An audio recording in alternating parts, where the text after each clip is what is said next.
প্রিয় শিক্ষার্থী, আশা করি তোমরা অনেক অনেক ভালো আছো। বিশ্ববিদ্যালয় ভর্তি পরীক্ষার মতো প্রতিযোগিতামূলক পরীক্ষায় ইংরেজি অংশ কিভাবে হ্যান্ডেল করতে হয় এবং কিভাবেই প্রস্তুতি নিতে হয়, কোন কোন কনসেপ্ট থেকে বেশি বেশি পড়তে হবে, এই সব কিছুর একটা চিত্র দেয় আমাদের প্রিভিয়াস কোশ্চেন। তারই ধারাবাহিকতায় আজকে আছি আমি তোমাদের তারেক ভাইয়া, ঢাকা বিশ্ববিদ্যালয়ের সি ইউনিটের 2015-16 সেশনের ইংরেজি প্রশ্ন নিয়ে। আমরা দেখি কোন কনসেপ্ট থেকে প্রশ্ন হয়েছে। স্পেয়ার টাইম শব্দের অর্থ, স্পেয়ার টাইম কনসেপ্ট হচ্ছে অতিরিক্ত সময়। অতিরিক্ত সময় অর্থে বসে স্পেয়ার টাইম, ঠিক আছে? অতিরিক্ত সময় এমন কনসেপ্টে আমরা বসে, যেটাকে আমরা অবসর সময় বলে থাকি। অবসর সময় একটা ইডিয়মস থেকে এসেছে, ঠিক আছে? এক্সট্রা টাইম যেটাকে বলবা, এটা তাহলে প্রথম প্রশ্নটা কোথা থেকে আসলো? ইডিয়ম থেকে এসেছে, ঠিক আছে? বাগধারা, স্পেয়ার টাইম। পরের প্রশ্নে আসে, দেখো, ফাইন্ড দ্য কারেক্ট সেন্টেন্স, অর্থাৎ এই কারেকশন জানতে হলে তোমাকে কি জানতে হবে না সেটাই প্রশ্ন, সবই আসলে জানতে হবে, দেখতে হবে যে কি। এমন বড় প্রশ্ন আসলে আগে একটু মিলকরণ করার চেষ্টা করবা। আমরা দেখতে পাচ্ছি সবারই শুরুতে, দেখো, শি হ্যাড, সবাই এরকম অবস্থাতে রয়েছে। এরপরে বলেছে ফেইথ, খেয়াল করো, শি হ্যাড ফেইথ। ফেইথের পরে সবসময় প্রেপোজিশন ইন বসবে, অ্যান্ড হোপ ফর, আর হোপের পরে ফর বসে যাবে। আমরা এ অপশন কারেক্ট পাচ্ছি, দেখি অন্যগুলো কেন ভুল হলো সেটা নিয়ে আমরা একটু কথাবার্তা বলার চেষ্টা করি।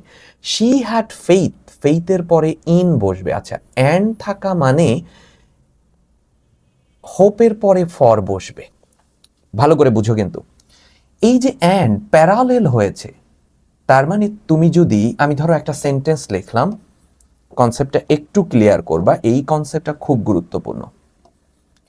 শি লাইকস টু সুইম, সে সাঁতার কাটতে পছন্দ করে। She likes to swim. To fish, মাছ ধরতে পছন্দ করে। অ্যান্ড টু সার্ফ, ভালো করে বুঝো। এবার দেখো, শি লাইকস, এই সবার to plus verb, to plus verb, যেহেতু অ্যান্ড আছে, উৎপাদকে বিশ্লেষণের মতো কমন নিয়ে নিলাম। Swim, fish and surf. তার মানে এই সবার আগেই কিন্তু টু আছে, সবার আগে।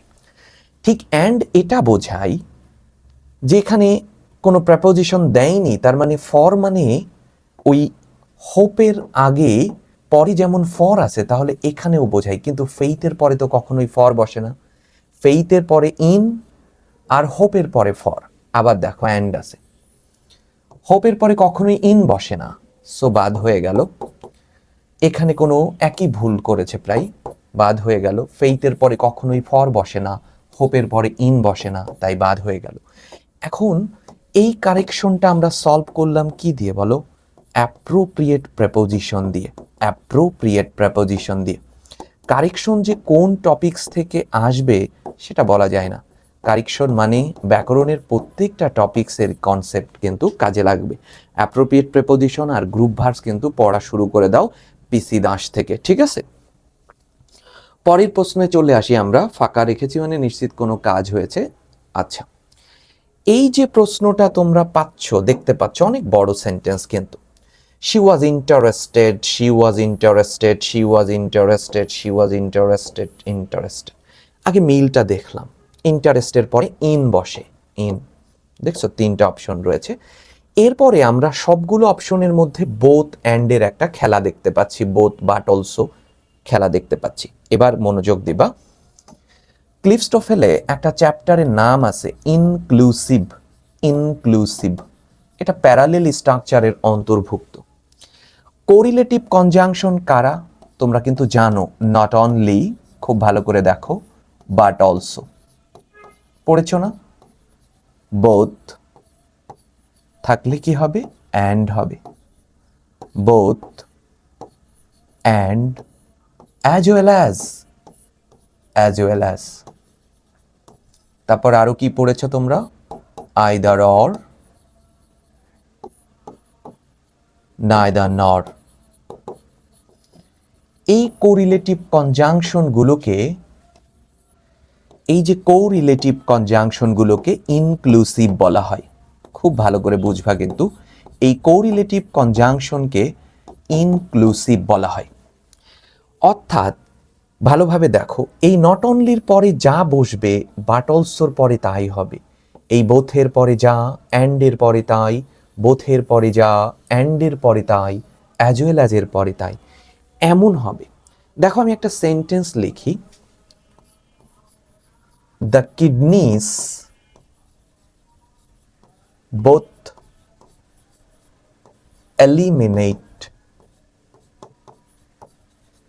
water and salt, water and salt, লবণ। খুব মনোযোগ দিয়ে দেখো, এই বাক্যের মধ্যে প্যারালেল সিম্পটমস কে আছে সেটা আমরা একটু দেখে নিই। বোথ এবং অ্যান্ড, খুব ভালোভাবে দেখবা। বোথের পরে যা থাকবে অ্যান্ডের পরে তাই হবে, অথবা অ্যান্ডের পরে যা থাকবে বোথের পরে তাই হবে। আমি যদি তোমাকে প্রশ্ন করি যে বোথের পরে কে আছে, তুমি ধরো বললা এলিমিনেট আছে। আমি যদি বলি অ্যান্ডের পরে কে আছে, তুমি বললা সল্ট আছে। এগুলো বলে কোনো লাভ হবে না, ওর নামকরণ বলতে হবে। এলিমিনেট শব্দের অর্থ দূর করা, তার মানে বোথের পরে ভার্ব আছে, অ্যান্ডের পরে নাউন আছে। তুমি যদি বলো যে অ্যান্ডের পরে লবণ আছে, এটা কোনো ইংরেজি শেখার প্রসেস হইল না আসলে। ওই যে বলো না বেসিক কি, বেসিক এইগুলো, এই কনসেপ্টগুলো তোমাকে পার্টস অফ স্পিচ চিনতে হবে, যে আমাদের অ্যাডমিশনের প্রথম ক্লাসেই আমরা পার্টস অফ স্পিচ রেখেছি। তো খেয়াল করো, এই বাক্যটা ভুল আছে। বোথের পরে যেহেতু ভার্ব আছে তাহলে অ্যান্ডের পরেও ভার্ব হইতে হবে, অ্যান্ডের পরে যেহেতু নাউন আছে তাহলে বোথের পরেও নাউন হইতে হবে। তাহলে এই বাক্যটাকে আমরা দেখো সলভ করি। আমাদের যে কনসেপ্ট আমরা পাচ্ছি, দ্য কিডনিস বাক্যের সাবজেক্ট, এরপরে ভার বসালাম eliminate both water and salt. এবার দেখো এই বাক্যটা কি হলো, বোথ এবং অ্যান্ড। বোথের পরে কে আছে, নাউন, অ্যান্ডের পরেও দেখো নাউন। এই সমান করে ফেলতে প্যারাটাই হচ্ছে ইনক্লুসিভ প্যারালেল স্ট্রাকচারের একটি পার্ট এটা। ঠিক আমাদের যে বাক্যটি রয়েছে এখানে দেখো, আমরা এবার পুরো কনসেপ্টটাকে ক্লিয়ার করি। বোথের পরে কি আছে বলো? তুমি যদি বলো যে ভাই ইনপ্ল্যান্ট, এটা কিন্তু হাস্যকর হবে, বলবা প্রেপোজিশনাল ফ্রেজ। আর অ্যান্ডের পরে কি আছে, অ্যানিমালস, নাউন। না, এই বাক্য হতে পারে না। বোথের পরে প্রেপোজিশনাল ফ্রেজ আছে, কিন্তু বাট অলসো কেন? বোথ থাকলে তো অ্যান্ড হবে, নট অনলি হলে বাট অলসো। এই বাক্য হতে পারে না। শি ওয়ার ইন্টারেস্টেড ইন, ইন্টারেস্টের পরে ইন বসে। বোথের পরে প্ল্যান্টস, নাউন প্লুরাল। অ্যান্ডের পরেও দেখো অ্যানিমালস, যোগ আছে এস, নাউন প্লুরাল। কারেক্ট বাক্য এই সি অপশন বাক্যটি হচ্ছে কারেক্ট ফর্ম। স্পষ্ট কনসেপ্ট হচ্ছে সেটা। এভাবে চিন্তা করতে হবে, প্যারালেল থেকে এসেছে। আচ্ছা, পরবর্তী প্রশ্ন আমরা দেখে আসি। আমাদেরকে বলছে আবারও অ্যানালজি থেকে আসলো। দেখছো একটা সময় সি ইউনিটে অ্যানালজি থেকে প্রতি বছরই প্রশ্ন হতো, অনেক বছর হচ্ছে না, তোমাদের বার থেকে ফিরতে পারে। ফিশ, মাছ এবং মাছের গায়ে যে আঁশ থাকে তাকে বলা হয় স্কেলস। মাছকে এই আঁশ রক্ষা করে বাহ্যিক কোনো কিছু থেকে। প্লেনের পাখা থাকে না, এমন হচ্ছে না। ক্যাটের থাবা থাকে। সং নোটস বার্ড ফেদার, ঠিক বার্ড এবং ফেদার। মাছের স্কেল, পাখনা, যা দিয়ে মাছ সাঁতার কাটতে পারে, আবার পাখির ফেদার, যা দিয়ে সে উঠতে পারে। এই দুটো কাজ হচ্ছে। সো আমরা এই অপশন কারেক্ট ফর্ম করে ফেলবো। অ্যানালজির জন্য সাইফুডস অ্যানালজি একটা ম্যানেজ করে ফেলো। পরের প্রশ্নে আমরা দেখতে পাচ্ছি সবগুলো অপশনে প্রেপোজিশন আছে, তার মানে এই টপিকসটা প্রেপোজিশন থেকে এসেছে। এবার আমরা দেখি প্রেপোজিশন কোথায় বসে। ভার্বের সাথে নাউনের সংযোগ করেছে। ফ্রেন্ডস কি বলো, নাউন, আর এটা ভার্ব, তাহলে এখানে প্রেপোজিশন বসবে। ফ্রেন্ডস মানে অনেক বোঝাচ্ছে, অনেকে বোঝাচ্ছে, আর অনেকের মধ্যে হলে অ্যামাং বসে যাবে। শি ওয়ার অ্যামাং ফ্রেন্ডস, অনেকের মধ্যে। স্পষ্ট কিভাবে সলভ হলো? এমন প্রশ্ন আসলে তো সরাসরি তুমি সলভ করে ফেলতে পারবা। তাহলে আগের প্রশ্নে আমরা উত্তর হয়ে গেল অ্যামাং। পরের প্রশ্ন দেখি আমরা, সবগুলো information noun, data noun, hands noun, legs noun, conscience মানে বিবেক, এটি নাউন। ঠিক আছে, এই যে এটা পুরনো টেক্সট বই থেকে, ওল্ড টেক্সট বুক থেকে প্রশ্ন হয়েছে, একটা সরাসরি লাইন। অনেকেই বলে সি ইউনিটের টেক্সট বই দরকার হয় না, আমি তো দেখি দরকার হয়। ঠিক আছে, টেক্সট বইতে আমাদের পুরনো বইতে এটিকেট অ্যান্ড ম্যানার্স নামে একটা চ্যাপ্টার ছিল, তোমাদের বইতেও আছে এটিকেট নেটিকেট, আগে আমাদের বইতে ছিল এটিকেট অ্যান্ড ম্যানার্স, ওই বই থেকে একটা লাইন তুলে ধরা হয়েছে। এখন তুমি গ্রামাটিক্যাল দিয়ে আমরা সলভ করি। লেট ইয়োর, ইয়োরকে বলো পসেসিভ অ্যাডজেক্টিভ, তাই না, প্রোনাউন থেকে এসেছে পসেসিভ অ্যাডজেক্টিভ। তো তুমি তো জানোই অ্যাডজেক্টিভের পরে নাউন বসবে, তাহলে এই গ্যাপে একটা নাউন বসবে। এখন সবগুলো অপশনই নাউন আছে, এই ধরনের প্রশ্নের নাম কি বলো? Sentence completion. ব্যাকরণ তোমাকে বলতেছে নাউন বসবে, কিন্তু 4-5টা অপশনে সবই ওই সমান পার্টস অফ স্পিচ আছে, তখন ভোকাবুলারি। পার্টস অফ স্পিচ এবং ভোকাবুলারি সমন্বয়ে যে প্রশ্ন হয় সেটাকে বলা হয় সেন্টেন্স কমপ্লিশন, যা সি ইউনিটে সহজ হোক আর কঠিন হোক একটা আসবেই, সর্বোচ্চ দুটো একটা আসবেই। এই সেন্টেন্স কমপ্লিশন নিয়ে আমরা অনেক অনেক প্র্যাকটিস করব, আমরা সেন্টেন্স কমপ্লিশনের জন্য অনেক আলোচনা করব, এবং আমি জোর দিয়ে বলতে পারি এই জায়গাতে সেন্টেন্স কমপ্লিশনের মতো টপিকস আমার থেকে ভালো কেউ পড়াবে না। বাজারে যে কোচিংগুলো আছে, আমি নাম বলবো না, সবার লেকচার শিটে সেন্টেন্স কমপ্লিশন অধ্যায়ের যে উদাহরণগুলো ব্যবহার করা হয়েছে, যে বেসিক ব্যবহার করা হয়েছে, সেটা সবই আমার লেখা। ঠিক আছে, এবং সর্বপ্রথম মানে সেন্টেন্স কমপ্লিশনে আগের লেকচার ছিল, বাট 14 সালে প্রথম, সেইটাই এখন কপি পেস্ট চলে আসলে। ইভেন প্যারাগন বইতে, প্যারাগনের যে বই আছে অ্যাড্রয়েড, হ্যাঁ, সেখানেও সেন্টেন্স কমপ্লিশন নিয়ে যে ব্যাখ্যা দেয়া আছে এর কিঞ্চিত আমি দেখেছি আমার ওই নোটস থেকে নেয়া। ঠিক আছে, সো যাই হোক, এই পুরো কনসেপ্টটা নিয়ে আমরা যে কথাবার্তা বলতেছি, সেন্টেন্স কমপ্লিশন, এর থেকেও, এটা তো সহজ আসছে, এর থেকেও কঠিন হয় বাক্যের কিছু কিছু জায়গা। সেন্টেন্স কমপ্লিশন কেমন হবে, আর সেন্টেন্স কমপ্লিশন থেকে এত জোর দিয়ে বলতেছি কেনই বা আসে আর কেনই বা আসবে, আর সেন্টেন্স কমপ্লিশন জানার সোর্স আমাদের টেক্সট বইয়ের একটা চ্যাপ্টার আছে হিউম্যান রিলেশনশিপস। এই হিউম্যান রিলেশনশিপ তোমরা হয়তো খালি রিডিংই পড়ে গিয়েছো, এর ভেতরের অন্তর্নিহিত তাৎপর্য, টিচার্স ট্রেনিং বইতে কি লেখা আছে, এই অধ্যায়ের পার্ট থেকে একজন পাঠক, একজন লার্নার্স কিভাবে শিখবে, সেই বিষয়গুলো আলটিমেটলি তোমরা জানো না, এই জন্যই প্রবলেমগুলো রয়ে গেছে। তো পসেসিভ অ্যাডজেক্টিভের পরে নাউন বসবে, সবই নাউন আছে। বি ওর গাইড, তোমাকে গাইড দিবে কে বলো তো?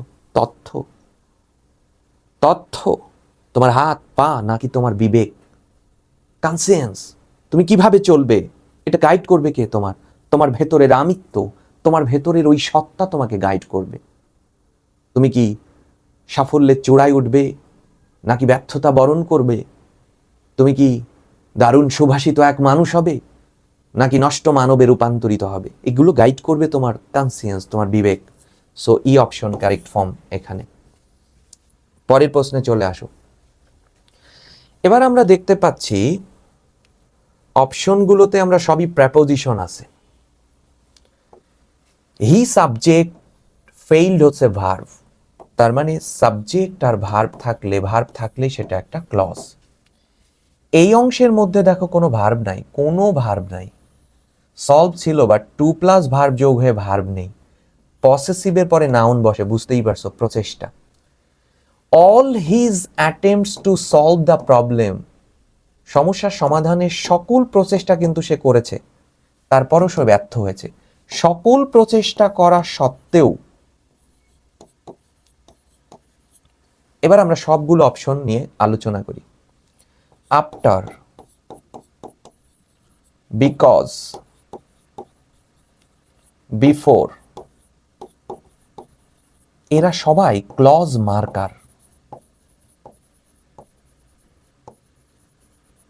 এদের পরে ক্লজ বসে, ক্লজ মানে তো বুঝোই সাবজেক্ট ভার্ব, কিন্তু এর মধ্যে কোনো ভার্ব নেই। এই যে এর মধ্যে যে ভার্ব নেই, এটা চিনতে পারা হচ্ছে বেসিক, এটি হচ্ছে ফ্রেজ। আর দুটো অপশন আছে, ডেসপাইট আর ডিউরিং। ডেসপাইট এবং ডিউরিং, এদের পরে নাউন ফ্রেজ বসে। তো এটা একটা নাউন ফ্রেজ হয়ে গেছে, এইটা চিনতে পারা হচ্ছে বেসিক। এই চেনার কনসেপ্টগুলো আমাদের শিখতে হবে। সত্ত্বেও ইংরেজি কি হচ্ছে? ডেসপাইট। তার সকল প্রচেষ্টা সত্ত্বেও সে ব্যর্থ হয়েছিল। বুঝতে পারছো কিভাবে সলভ করা হলো? এই যে এটা কি, এটা কি, এরা কারা, এটা চিনতে পারা হচ্ছে বেসিক। বেসিক বেসিক বলে চিল্লানো না। আমার বেসিক বেসিক কি আসলে? বেসিক হচ্ছে প্রশ্ন দেখে চিনতে পারা, অপশনস দেখে তার নামকরণ করতে পারা, তার ব্যবহার সম্পর্কে মুহূর্তের মধ্যে মস্তিষ্কের অনুরণে খেলতে পারা, সেটা হচ্ছে বেসিক। পরের প্রশ্নে চলে আসো।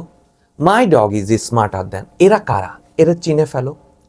আমি ধরো বললাম সাবজেক্ট, সাবজেক্টিভ প্রোনাউন আর পসেসিভ অ্যাডজেক্টিভ। খেয়াল করো, পসেসিভ অ্যাডজেক্টিভ। আয়ের অ্যাডজেক্টিভ কে বলো? মাই। দের অ্যাডজেক্টিভ কে? দেয়ার। ঠিক আছে। ইউ এর অ্যাডজেক্টিভ কে? ইউ এর অ্যাডজেক্টিভ ইয়োর। বুঝতে পেরেছো? শি এর অ্যাডজেক্টিভ কে? পসেসিভ অ্যাডজেক্টিভ কে? হার। আর পসেসিভ প্রোনাউন কে? Mine, theirs, yours. এদেরকে আমরা বলি পসেসিভ প্রোনাউন। হার্স। এরা কখন বসে? আমি ধরো বললাম this pen is my pen. এই যে নাউনের আধিক্য, সংখ্যাকে কমানোর জন্য পসেসিভ প্রোনাউনের ব্যবহার হয়। This pen is mine, my pen equal to mine. একটা নাউন এবং অ্যাডজেক্টিভকে গায়েব করে দিল। আমি ধরো বললাম ইয়োর টেস্ট, তোমাদের পরীক্ষা, ইজ হার্ডার দ্যান। খেয়াল করো, is harder than our test. এই আওয়ার টেস্ট ইকুয়াল টু আমরা কি লিখতে পারি? আওয়ার্স। এই যে প্রশ্নটা ঢাকা বিশ্ববিদ্যালয়ে আসছে, এটা ক্লিফস্টোফেলের 84 নাম্বার পেজ থেকে, 83 নাম্বার পেজ থেকে হুবহু আসছে। ক্লিফস্টোফেলের 83 নাম্বার পেজ থেকে হুবহু এসেছে। মাই ডগ ইজ স্মার্টার দ্যান। তাহলে আমার কুকুর কার থেকে স্মার্ট হবে? তাদের কুকুরের থেকে। কিন্তু এই কুকুর কথাটি নাই, থাকলে পারে আমি বসাইতাম দেয়ার ডগ। যেহেতু নাই, তাহলে দেয়ার ডগ ইকুয়াল টু কি? দেয়ার্স। বুঝতে পেরেছ? পরের প্রশ্নে চলে আসো। He hardly works. এখানে হার্ডলি শব্দের অর্থ কি? হার্ডলি মানে কদাচিৎ, সামান্য, রেয়ারলি, রেয়ারলি। হার্ডলি মানে barely, seldom, by no means, নেই, সে কাজই করে না, নেতিবাচক অর্থে বসেছে। ঠিক আছে। পরের প্রশ্নে চলে আসো। Find the antonym of the infatuation. Infatuation তো বুঝোই, ক্রাশ, ক্রাশ, কারোর প্রেমে পড়া, যেটা আমার আগে খুব হইতো আসলে। হঠাৎ করে কারোর প্রতি, মানে কথা হয়নি কখনো, বাট ইনফ্যাচুয়েশন। হ্যাঁ, এবং আমি প্রচুর পরিমাণে আমার জীবনে এরকম ইনফ্যাচুয়েশনের শিকার হয়েছে। হঠাৎ মুগ্ধতা, ভুলে গেছি এখন, ধরো তার চেহারাও আমার মনে নাই, বাট তাৎক্ষণিক হঠাৎ করে ডুবে গিয়েছি প্রেমে, অমুক প্রেমে। তো এই ইনফ্যাচুয়েশন হচ্ছে ফ্যাসিনেশন, লাভ, হ্যাঁ, ইন্টারেস্ট, সবই হতে পারে। কিন্তু অ্যান্টোনিম হচ্ছে অ্যাপাথি। অ্যাপাথি মানে অ্যাকচুয়ালি উদাসীনতা। অ্যাপাথি মানে মানে তুমি সেটাকে আর কেয়ার করলা না, ফ্যাসিনেশন নাই কোনো, ক্যালাস, ক্যালাস, ইনডিফারেন্স, অ্যাপাথি, উদাসীন, মানে তার প্রতি আর ফ্যাসিনেশন নাই। Which of the following is the correct spelled restaurant? Restaurant বানান তো জানো, রেস্টুরেন্ট, TAURANT। খুব আসে পরীক্ষাতে, এই অপশনই কারেক্ট ফর্ম। এবার বলছে synonym of the word collapse. এই যে কলাপস, একটা বিল্ডিং দেখতে পাচ্ছ ধসে পড়েছে, ভেঙে পড়তেছে, কলাপস শব্দের অর্থ তাহলে ধসে পড়া। খুব আসে পরীক্ষাতে। ডিবাকল, ডিবাকল, ডিবাকল শব্দের অর্থ ধসে পড়া। ক্রাম্বল, ক্রাম্বল, ধসে পড়া। সো ডিবাকল সিনোনিম হবে ডিবাকল। পরের প্রশ্ন দেখো। He died dash illness. আমরা দেখতে পাচ্ছি প্রেপোজিশন, বাট এরা অ্যাপ্রোপ্রিয়েট প্রেপোজিশন থেকে এসেছে। রোগ, তাহলে রোগে মারা গেলে কি হবে? রোগে মারা গেলে ডাই অফ। ডাই অফ হচ্ছে রোগে মারা যাওয়া। কেউ শান্তিতে মরে গেছে, ধরো সকালে রাতে ঘুমাইছে, সকালে উঠে যায় মরে গেছে, বুঝতে পারছো? Dying piece, dying. অ্যাক্সিডেন্ট করলো, ডাই বাই, বুঝতে পারছো? এমন অর্থে বসে। ধরো তোমার সুইসাইড করলো, তাও ডাই বাই। প্রথা বিলুপ্ত হয়ে গেল। আগে যেমন আত্মীয়র বাড়িতে গেলে আমরা মিষ্টি নিয়ে যেতাম, এখন আত্মীয়র বাড়ি যাচ্ছে না, টেক্সট পাঠাই দিচ্ছি ঈদের সময় আসেন, ওটাকে বলা হয় ডাই আউট, প্রথা বিলুপ্ত হয়ে যাওয়া। এটা আর মারা যাওয়া অর্থে না, বিলুপ্ত হওয়া। সো রোগে মারা গেলে ডাই অফ, এই অপশন কারেক্ট ফর্ম। পরের প্রশ্নে চলে আসো। হি লিভস, সে তার বোনের টাকায় বাসে। লিভ ইন মানে বসবাস করা, আর লিভ অন মানে জীবিকা নির্বাহ করা, বুঝতে পারছো? তো যখন পড়বা অ্যাপ্রোপ্রিয়েট প্রিপোজিশন, তখন কিন্তু টেক্সট বই থেকে চিন্তা করে করে পড়তে হবে। যখন আমরা টেক্সটে রিডিং পড়বো, তখন আমরা প্রেপোজিশন। আজকে আমি ইউটিউবে অনেকের কমেন্টস দেখেছি, আমার মুখস্থ পড়াগুলো হয় না। হ্যাঁ, সব নিয়ে আমি একটা ভিডিও তোমাদের জন্য দিচ্ছি, অ্যাডমিশনে কি করতে হবে, আমি কিভাবে পড়াবো, এগুলো কোনো কিছু নিয়েই কোনো প্রবলেম থাকবে না। শুধু তোমাকে ক্লাসের সময় আত্মমগ্ন হইতে হবে, একদম ডুবে যেতে হবে। সেন্ক ইনটু অবলিভিয়ন, ডুবে যেতে হবে। দেখো, ইউ আর সারপ্রাইজড, আবারও আমরা দেখতে পাচ্ছি প্রেপোজিশন। প্রিপোজিশন পড়া শুরু করো, এখনো বসে থেকো না। কত প্রিপোজিশন আসলে এইগুলোর মধ্যে? 4 নাম্বার মানে 15টা প্রশ্নের যদি 4টাই প্রিপোজিশন থেকে হয়, কি থাকে আর? সারপ্রাইজড মানে আশ্চর্য হওয়া। আশ্চর্য হওয়া বোঝালে প্রিপোজিশন সবসময় অ্যাড ব্যবহার করবা।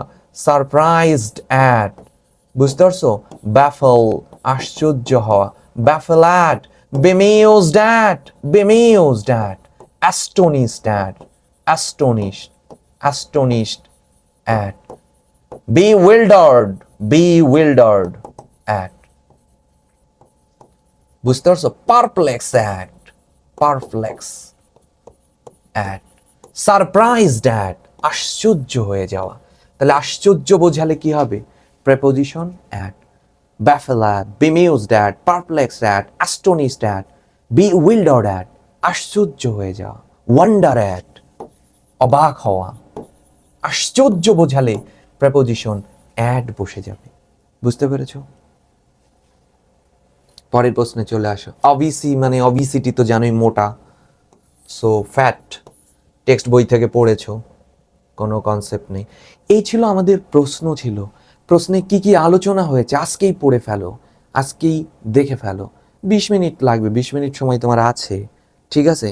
এবং প্রেপোজিশন পড়া শুরু করো। তোমার কাছে রিকোয়েস্ট থাকবে প্রেপোজিশন গ্রুপ ভার্বস শেষ করে ফেলো, বাই পড়ে মরে যাও তুমি। আমরা তখন তোমার ছবি নিয়ে পোস্ট করব, মেধাবিনী আর মেধাবীর অকাল মৃত্যু, আমরা শোক প্রকাশ করো। কিন্তু তুমি পড়ো, প্রচুর পড়ো। অ্যাপ্রোপ্রিয়েট প্রিপোজিশন এবং গ্রুপ ভার্বস 15 তারিখের মধ্যে শেষ করে ফেলো। একবার অন্তত শেষ করো, তারপর ভুলে যাও, আবার শেষ করো, সবাই ভুলে যাবে। কিন্তু পড়া শেষ হয়ে গেলে ওইটা যে তোমার মস্তিষ্কের গভীরের কোন স্তরে থাকবে এটা তুমিও জানো না। রাইট টাইমে বের হয়ে আসবে, এটাই পরীক্ষার চাপ, যখন ওই চাপে বের হয়ে আসে। সো ভালো থাকো সবাই। এবং প্রশ্ন ব্যাংক কিভাবে সলভ করা হচ্ছে, কিভাবে আলোচনা করতেছি, কি কনসেপ্ট, সব তো আলোচনা হচ্ছে না, ডিটেলস তো হচ্ছে না, ওইগুলো পড়তে হবে, এই টপিকসগুলো পড়তে হবে। সো পুরো অ্যাডমিশন জার্নি জুড়ে একটা ডেডিকেশন, আমার একটা ডেডিকেশন তোমরা পাবা। সবাই ভালো থাকো, আল্লাহ হাফেজ, আবার দেখা হবে আগামীকাল।